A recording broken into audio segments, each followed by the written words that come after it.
اعوذ باللہ من الشیطان الرجیم بسم اللہ الرحمن الرحیم۔ شروع اللہ کے ببرکت نام سے جو بڑا مہربان نہایت رحم والا ہے، جو مالک بھی ہے، جو رازق بھی ہے، سمیع بھی ہے اور بصیر بھی۔ سب سے پہلے آپ تمام احباب کو میری طرف سے السلام علیکم۔ کسی قبرستان سے ایک بزرگ اپنے چند دوستوں کے ساتھ گزر رہے تھے۔ بزرگوں نے محسوس کیا کہ خوشبو ہے جو چاروں طرف پھیلی ہوئی ہے۔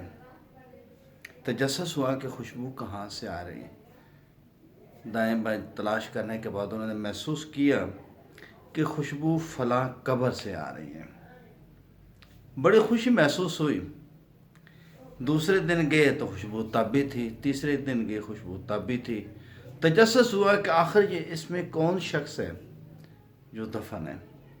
خیر، انہوں نے اپنے سورسز استعمال کیے اور قبر کشائی کروائی۔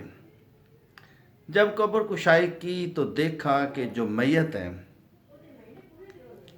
اس کا منہ کھلا ہوا ہے، صحیح سلامت میت ہے، منہ کھلا ہوا ہے اور عین منہ کے اوپر سے ایک جڑ گزر رہی ہے اور کسی درخت کی جڑ ہے اور جڑ میں سے رس ٹپک رہا ہے۔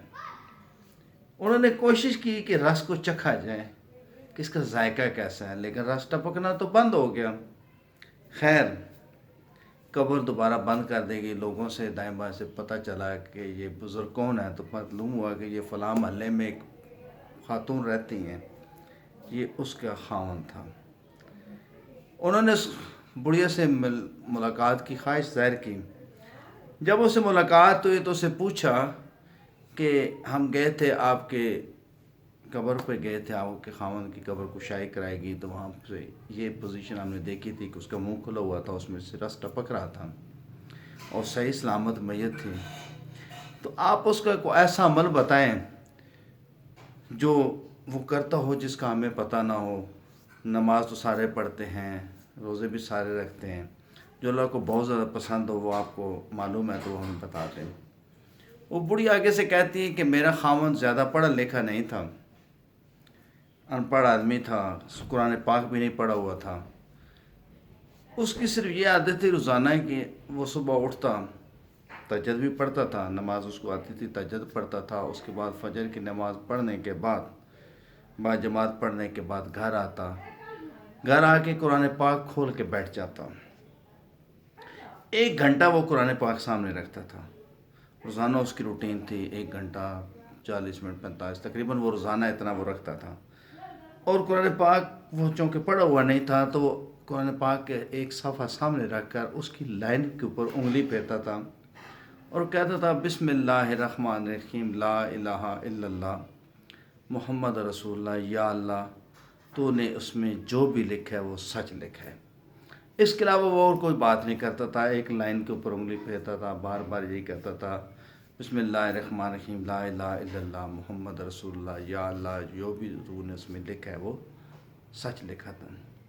بس یہ امر وہ روزانہ دہراتا تھا، باقی نماز پڑھتا تھا، روزے وہ رکھتا تھا، اس کے علاوہ تو کوئی چیز مجھے معلوم نہیں۔ اسی طریقے سے ایک اور قبرستان میں ایک آدمی فوت ہوگا کسی جگہ پہ، جب اس کو نہلانے کا، دفن کرنے کا وہ سارا وہ سین سامنے آیا تو جو عالم دین تھے انہوں نے محسوس کیا کہ یہ جو جوان آدمی ہے، اس کی میت ہے، اس کے دائیں کندھے سے ایک خاص قسم کی روشنی پھوٹ رہی ہے، بڑا روشن ہے، عجیب سی خوشبو بھی محسوس ہوتی ہے۔ تجسس ہوا۔ خیر، اس وقت تو ٹائم نہیں تھا کسی کے پاس فالتو باتوں کا۔ اس کو دفن کرنے کے بعد اس عالم دین نے اس نوجوان کے فیملی سے ملنے کی خواہش ظاہر کی۔ جب اس کی فیملی سے ملے، اس میں اس کے بہن بھائی بھی تھے، اس کے ماں باپ تھے، عزیز و اقارب تھے، ان سے ملاقات ہوئی۔ اس سے پوچھا گیا کہ کون سا ایسا عمل تھا جو اللہ کو اتنا پسند تھا کہ اس کا دائیں کندھا ایک خاص روشن تھا، آپ کوئی چیز بتا سکتے ہیں؟ تو اس کی فیملی کہتی ہے کہ ہمارا بچہ پڑھا لکھا آدمی تھا، اچھی تعلیم حاصل کرنے کے بعد اس کو نوکری بھی اچھی مل گئی تھی، روزگار اس کا اچھا تھا، تو ہماری خواہش تھی کہ اس کی کسی اچھی جگہ پہ شادی کر دی جائے۔ جب آپ نے شادی کا ذکر چھیڑا تو اس نے کہا کہ میں تو فلاں لڑکی کے ساتھ شادی کروں گا۔ وہ محلے میں ایک لڑکی تھی جو معذور تھی، اس نے کہا جی میں تو اس فلاں لڑکی کے ساتھ شادی کروں گا اور میں کسی سے نہیں شادی۔ اس کی دونوں ٹانگیں وہ کام نہیں کرتی تھیں، ہاتھ بھی صحیح کام نہیں کرتے تھے، وہ چل بھی نہیں سکتی تھی، باقاعدہ کوئی بھی اس کے جسم وہ موومنٹ نہیں کرتا تھا۔ ہم نے کہا جی آپ ہماری اولاد ہیں تو ہم تو اس طریقے سے آپ کو اس کے ساتھ آپ شادی نہیں کرائیں گے۔ اس نے کہا کچھ بھی ہو جائے، اگر آپ نے میری شادی کرنی ہے تو اسی لڑکی کے ساتھ کرنی ہے، ورنہ میں کسی سے بھی شادی نہیں کروں گا۔ کافی دن یہ سلسلہ چلتا رہا، وہ اپنی ضد پہ اڑا رہا، آخر کار ہمیں اس کے آگے ہار ماننی پڑی، اس کی شادی کر دی گئی۔ شادی کے بعد اس کی یہ روزانہ کی روٹین تھی کہ وہ صبح اٹھتا، اس کے لیے ناشتہ بناتا، اس کو اپنے ہاتھوں سے ناشتہ کراتا، اس کو اگر غسل درکار ہے تو اس کو لے کے جاتا، واش روم میں اٹھا کے لے کے جاتا، وہ اس کے جسم کی پوری صفائی اپنے ہاتھ سے کرتا تھا۔ اس کے بعد اس کو ناشتہ وغیرہ کرا کے، کھانا اس کو کھلا کے، اس کی ضرورت کی ساری چیزیں، لباس تبدیل کروانا ہے وہ کروا کے وہ اپنے آفس چلا جاتا۔ آفس کے بعد وہ آتا، دوبارہ کھانا تیار کرتا، پھر اس کو اپنے ہاتھوں سے کھلاتا، دائیں بائیں اٹھا کے لے جانا، جو بھی اس کی واش روم کی حاجت ہے جو بھی وہ کراتا، وہ اپنے اسی دائیں کندھے پہ اٹھا کے وہ لے جاتا تھا، وہ کراتا تھا۔ تو وہ 5 سے 6 سال وہ اس کے ساتھ رہی۔ تو ان 5-6 سالوں میں ایک دن بھی ایسا نہیں گزرا جب اس کے منہ پہ کوئی بل آیا ہو، ماتھے کے بل آیا ہو، کہ اس نے غصے کا اظہار کیا ہو۔ بڑے آرام سے سکون کے ساتھ وہ خوش و خرم زندگی گزار رہے تھے۔ بس اس کے بعد وہ بیوی اس کی فوت ہو گئی تھی۔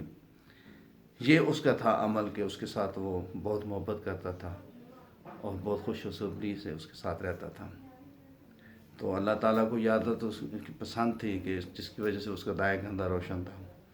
کہنے کا مقصد ہے کہ اللہ کو انسانوں سے بہت محبت ہے، اپنے بندوں سے خاص محبت ہے۔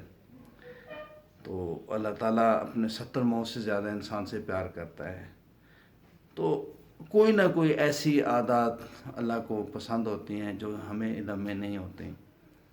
ہم ایسے کہتے رہتے ہیں یہ ہو گیا وہ ہو گیا، اب اللہ سے دعا ہے کہ اللہ تعالیٰ ہمیں ایسا بنا دے کہ ہم اللہ کو پسند آ جائیں، ہمیں محبت کرنے والا بنائے، انسانوں کے ساتھ محبت سے رہنے کی توفیق عطا فرمائے، ایک دوسرے کا خیال رکھنے کی توفیق عطا فرمائے، ایک دوسرے کی مشکلوں کو سمجھنے اور ان کو دور کرنے کی توفیق عطا فرمائے۔ اللہ تعالیٰ ہمیں آسانیاں بانٹنے کی توفیق عطا فرمائے۔ اگر آپ کو میری یہ بات اچھی لگی ہو تو کسی نہ کسی کے ساتھ شیئر ضرور کیجیے گا۔ یہ صدقہ جاریہ ہے، انشاءاللہ یہ کسی نہ کسی کا مائنڈ ضرور تبدیل کر دے گی۔ آپ سے اجازت چاہتا ہوں، اللہ حافظ، السلام علیکم۔